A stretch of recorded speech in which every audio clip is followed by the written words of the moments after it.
Welcome back to the 420 Garage.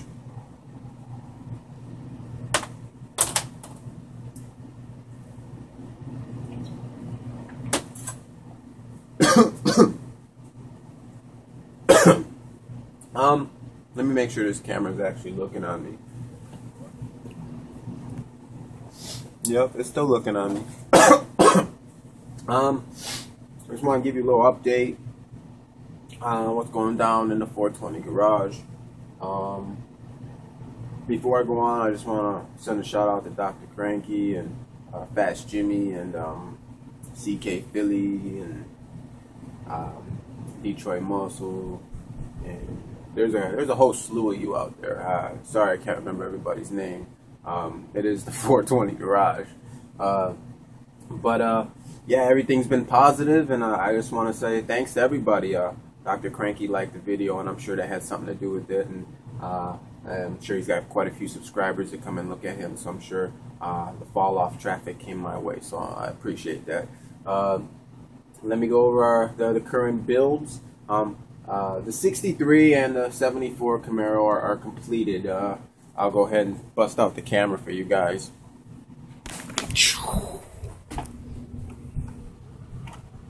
Alright, the 63 is done. It's been foiled head to toe. I don't foil this or this because I just don't have that ability. I don't paint it because I don't have that ability. But the interior is pretty basic, a little detail. Went ahead and ordered the AMT white walls for this kit. That's what the customer wanted. That's what the customer got. It's funny, they put them on the box. As you can see, I built it pretty much just like that. As you can see, it's got white walls, but it doesn't come with white walls. So of course you got to buy these boxes here, and they usually will come with some kind of white wall. And that's what went ahead and got done. I was disappointed in this kit because, one, I had to paint the taillights. Not a fan of that. And then, two, the lackluster drivetrain on there. There's nothing to it. It's a pretty simple build, which is cool, but I think it would have been a little bit more interesting with a little bit more parts. You can see the engine bay is bare. There's no hose, there's no radiator, there's no core. Well, the core support's there, which I got to touch that up in black probably. And then there's no firewall. See, no firewall. So I don't know. I guess they have it for just building and making into lowriders real quick. I would say it's a nice looking kit, but if it was up to me, it would, you know, the chassis would have to go, and the engine, I'd have to put a different engine in, different chassis. You have to put a radiator in, a hose. So I think a different chassis from like a 58 Impala or a 59 would come in handy on something like that, or even a pickup. Who knows? And then now we got the 74 Camaro that is also the commission build. I went ahead and did the foil around the windows. I did a little flocking on the roof, on the back dashboard. I went ahead and threw a little on the interior because it's only white on white from what he was telling me, with the black center console going to the seat, and then of course the dashboard, her shifter. It was a nice kit. I enjoyed building this. We threw the polyglass tires on it. It didn't come with those. I had a better looking set of tires. They gave it a more 80s look, but that's what he wanted.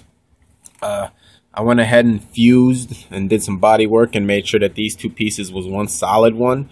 So it's no longer just two pieces. It looks like one now. The engine bay, let me go ahead and get that out on you. Went ahead and threw some wires in there for him. He's the one that set me up with all these commission builds. Got the radiator and everything like that. It wasn't a bad build. I mean, it was pretty cool. Went ahead and painted the insides of the headlights silver, like the bezel, how it came from the factory. There goes the chassis and the taillights. Overall, I think that was a pretty cool model. The one thing that's nice about these commission builds is that they definitely bring me out of my build zone. I usually stick to 50s. I'm gonna be working on this Corvette next. That one, it's gonna be something special. That's got 180 plus parts, so you know that's usually a level 3. But you know, the car has, you know, independent rear suspension and all kinds of other stuff. So it's just like this one. I built that one for the customer as well. So the Trans Am, it's still coming along. I had to squirt it up with a little bit more paint today because the way the hood sat on the hood, it fit into these little grooves. And, well, it ended up scratching the paint when I pulled it out, so it had to be repainted. The chassis, however, is sitting there with a heavy socket on there. I'm basically, on the kit, a lot of people use a blow dryer, or they will boil it in water. I had already built it and painted it, and I didn't feel like taking that risk. So there's a technique I've used before that helps straighten out chassis that are kind of weak. This chassis was extremely weak, so the fact that it, you know, if it would have came straight, I would have been shocked. So I kind of expected it, but oh well. And basically what you do here is you go ahead and you take one of these bad boys. You see this bad boy right here? And you go ahead and you just heat it up a little bit here and there. Go around the engine a little bit here and there. You know, you do something like that, and the weight of the thing will actually straighten out the chassis and make all four wheels touch the way they should. So it's a technique that works. I wouldn't recommend it if you're a pyro. I wouldn't recommend it. I would, you know, definitely I would go the route of boiling it first, or even using a hair dryer on it. But in this situation, I have no other way of fixing it unless somebody's got an idea. But this is where I'm at. And then let's see here. On this build here, I have a question for you guys. The question I have for everybody is, actually to the hot rod guys more so. On this build, the rear wheelie bars, they're mounted to the back here. As you can see, they're red with the silver tops. I'm not quite sure on how to mount those. I don't know if I have to drill holes into the back of this where these other existing holes are, because they didn't come with the kit, so I'm scratch building them. Well, not scratch building, but, you know, I'm supplying them, kit bashing, and I think I might need to drill holes. I think that's the only thing I could think of, unless I need to make bigger holes so I could fit it through completely.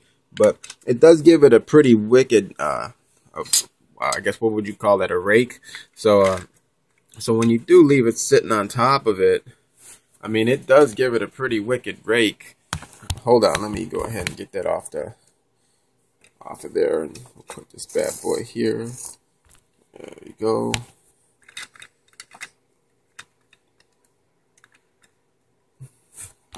So it does give it a pretty wicked rake. Let me go ahead and put on the light there. So you see the rake it gives it. I mean, the intention was to build it into a rat rod in the first place, kind of a rat rod. You know, it's got the pot VIN front-mounted supercharger on there. You know, the traditional white headers that were probably ceramic. You know, front tires from the '55 step side kit. But yeah, I kind of like the rake. Give me your ideas. Any feedback? Oh damn, I'm getting blinded. Holy cow! Wow, whoa. Any feedback? Here, let's pause. Any feedback on that would be, you know, greatly appreciated. Because I don't know, I think I might just leave it like that. It looks pretty wicked. It starts going from a drag car to a rat rod just by the the rake, which is kind of funny. So I guess when I send the completed pics, because it's completed as far as the paint's going. I ain't painted anything else. It's going just like that. Because if I was going to the drag strip back in the 40s, I'm pretty sure most of the cars came black. So that's how it looks. And then after I'm done with that, it's going full rat rod. But anybody have any ideas? Let me know. But I think they should just mount like that. I was just concerned because of the gap that's in the back. Here, I'll show you guys. Like you see, there is a gap back there. See it? Let's get the light on. But if you guys think that looks okay, then, you know, I'll trust your guys' opinions. You see what I'm saying? The way they sit up in there. I'll trust your guys' opinions, like I was saying. If you can, that's cool. But yeah, I'm gonna cut that video short because some of my videos go kind of long. And let me turn off this light again. I know I'm amateur like a mug. Yeah, if you guys got any ideas, I think we might keep it that way. Because I like the way the arch is. But, you know, I might make some holes so I can make it lower. Just for that build-off. Because I might be able to even lower the back even more. Who knows? We'll see once. I don't even know if I'm going to enter that build-off no more. Screw it. I'm probably even going to enter it. I don't give a shit. Anyway, if you guys get back to me, let me know. Because I think I already figured it out just talking it through with you guys. The 50 olds, once again, is still in the shop. My buddy, you know, whenever he gets a chance to do it, I don't pressure him. You know, he's got a lot of other stuff on his plate, more important than painting, you know, a car 25th the size of what he's working on, you know. But I got the suspension here being built for the 50 olds. I had to do a little modifications. Well, actually not modifications. I just ran into a paint error. But I'm going to be putting my airbags in the front here. You see here, there's one airbag.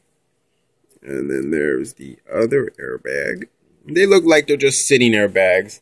You know, I'm going to have to modify it a little bit so they look, you know, straight and make sure it sits in there nice and even. So I'm probably going to have to trim that up there maybe. We'll see when I get the other pieces put together how it goes.